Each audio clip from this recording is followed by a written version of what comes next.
As we work to rebound from the effects of the pandemic, we focus on some of the first places to close and the last to reopen. Movie theaters. When the pandemic hit, theaters closed, Hollywood shut down, and several new releases went straight to streaming. Now, theaters working to rebound, and they want you to know they are open for business. Let's all go to the lobby to get ourselves a treat.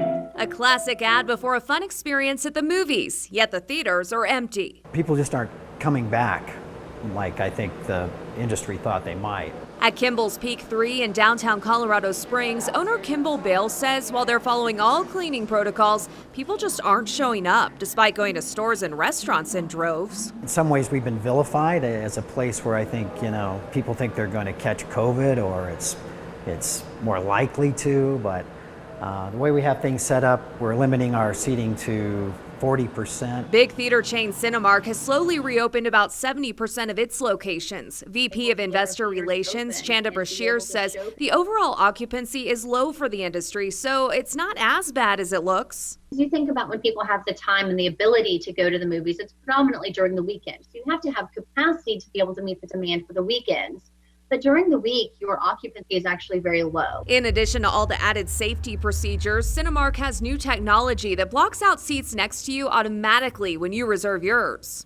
There also seems to be a vicious cycle at play here. People aren't showing up to the theaters because there aren't any big blockbusters, but Hollywood's not releasing any big blockbusters because people aren't showing up. Nobody wants to release a $200 million movie if there's nobody to come see it. A lot of big openings were delayed this year, from A Quiet Place 2 to James Bond. Christopher Nolan and Warner Brothers threw theaters a bone with the release of Tenet. It certainly didn't bring, people back in droves by any sense.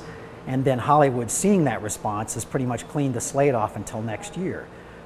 James Bond film will open hopefully in November, but we don't know. They could pull that too. And there's also the issue of the streaming competition. Amazon, Netflix producing all their own films, big budgeted films going directly to online, Disney putting, their stuff on their Disney Plus channel. Bayles worries younger generations will forget about the theater experience. Brashears thinks the industry will be okay. They've already survived VHS, DVD, and the internet. There's been so many things over time that could have changed consumer behavior, but there truly is nothing like that immersive cinematic experience, the dimmed lights, the shared experience.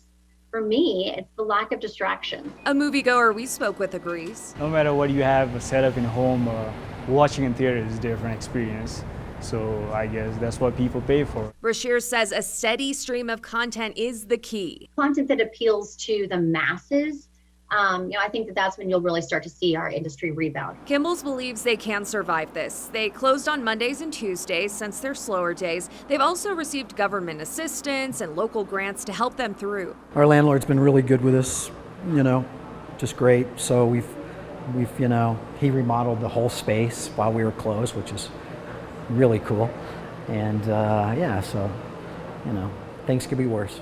Bayles is waiting to see how October goes, and depending, may opt to sit on the bench until Hollywood gives them something good. Either way, theaters are open right now, ready to welcome you back and help you escape these crazy times we're living in. And here's your rebound rundown. The movie theater industry facing several issues due to the pandemic: that low turnout, lack of content, delayed releases, production shutdowns, and growing streaming competition. Some of the solutions they're looking at, of course, the deep cleaning procedures, wearing masks, also seating technology and low theater capacity to help social distance while you enjoy the movie. Also, private parties being offered as an option, so you can see a film with just your close group. KIMBALL's is also still offering its virtual cinema online. Now, Cinemark believes 2022 is the year things will get back to normal when it comes to content and the theaters.